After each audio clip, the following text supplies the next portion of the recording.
you talked many time about fantasy, and I feel in my own process I'm getting there's time in my life where there's more and more stronger fantasy, and then moment where there's no fantasy so much or very light, and but the fantasy seems to become more and more addictive or powerful somehow. And I'm just wondering, like, is there something in these fantasy that are um, to be used somehow to dissolve them or to as a pointer towards not getting over them, but not being into that fantasy world?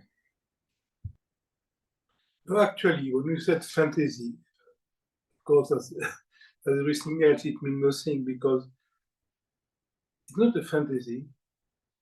When a child dreams of being a king or princess or whatever, it's not a fantasy, it's something needed.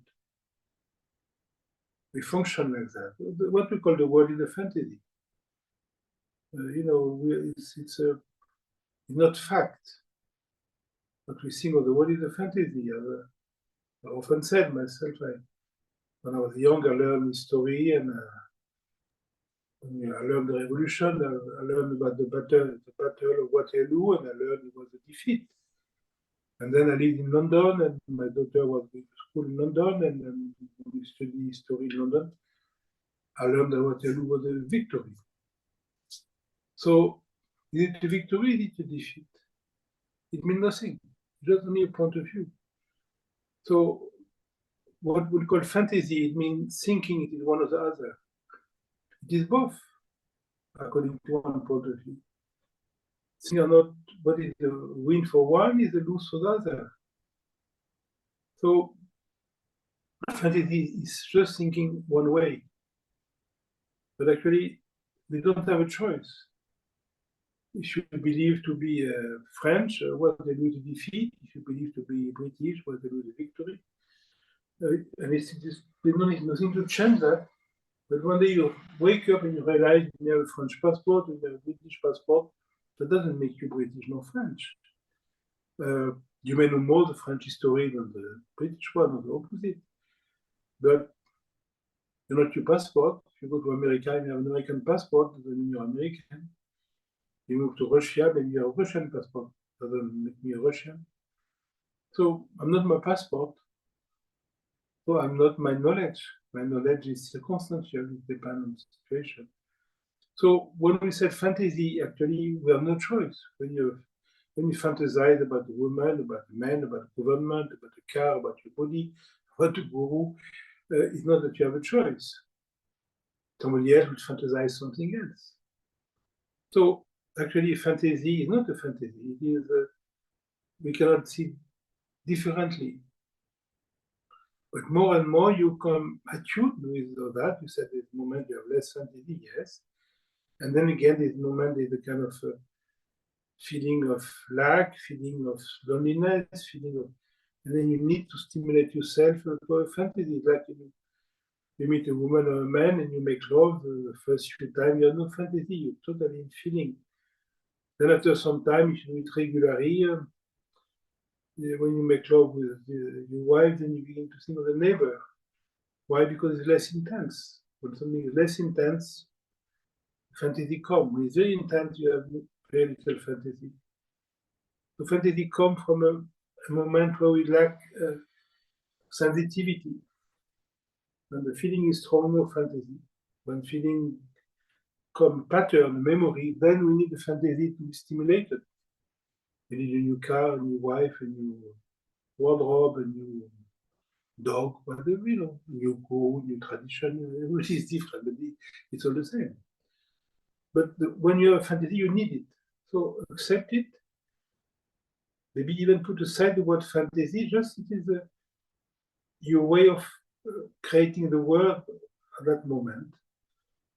And then there's some moment you're more relaxed and you maybe do body work and you sit and you realize you have nothing to attain in life, there's nothing to fear, there's nothing to, there's just beauty of life is beyond all you could think, that's the moment you see the little fantasy, because you see the sun, you see the cloud, you see the people walking, you see people who live in fear, you see people who live in desire, you see stupid people, you see intelligent people, you see handsome people, you see ugly people.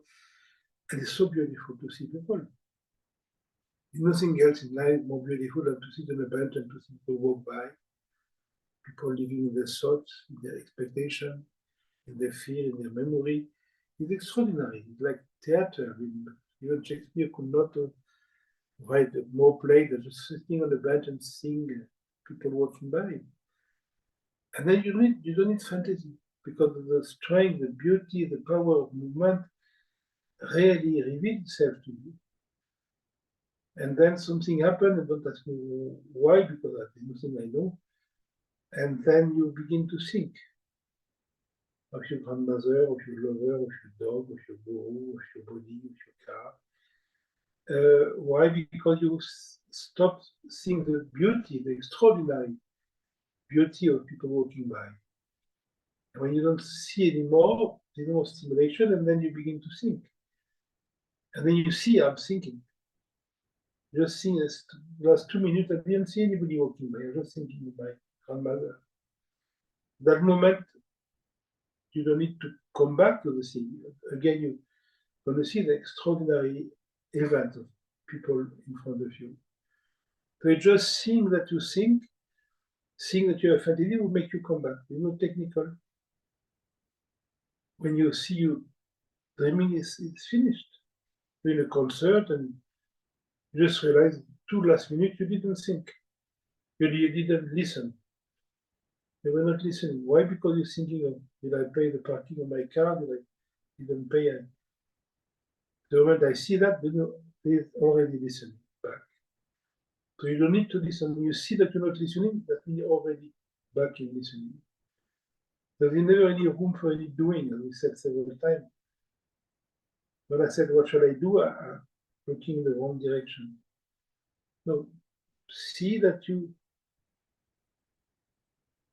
fantasizing things, and not seeing in a violent way, not like a dictator, but like a policeman who said, oh, no, you're not a policeman. You see with sense of humor that you're again thinking, maybe if I sleep with this woman, maybe if I buy this car, maybe if I go to India, maybe if I do more yoga, maybe if I don't eat sugar, maybe. And I just see the pattern, it's beautiful. It's so sweet. Like a child, want to become this and want to become that. Want to be mature, I will do that, and I will buy that. And it's family. But then the child is excited with the balloon, doesn't think anymore. He's one with the balloon. You function the same way, you don't change. So no technical, no exercise to come back, nothing to try to see, but when you see it, when you said sometimes I even fancy that when you see it, it's enough. No comment, no yoga to give less in fantasy, no exercise, no trying, no. Just seeing more and more lovingly this pattern. The pattern is not a pattern. The pattern is something you need. When we said pattern, people will think that it's something I should not have. No. When I have something, I should have it. Not in a moral way, not that I deserve it, but it cannot not be there if it is here. Only the tempest should be here. Why? Because it is here. There is no other possibility. And something happened, could not have happened.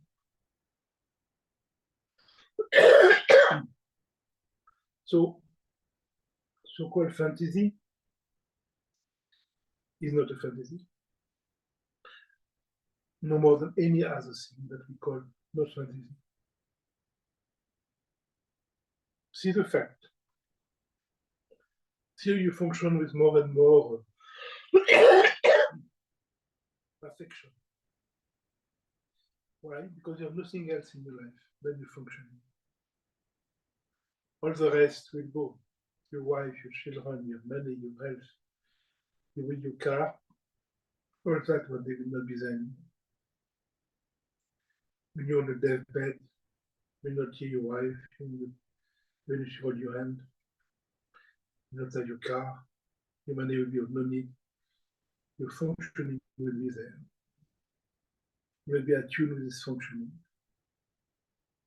This listening to this functioning with love is a door to what you're looking for. Don't try to change it. Not a curse you must willfully challenge with yoga, with spirituality, with non-duality. It is a grace that you receive to see it. When you see it, with no comment, you discover what you're looking for. But as long as you want to change it, as long as you want to change anything in your life, any way of thinking, any way of looking, you're going away from what you're looking for. And that's very clearly the perspective. And when you see it, you must forget you've seen it. Otherwise, it becomes a fantasy.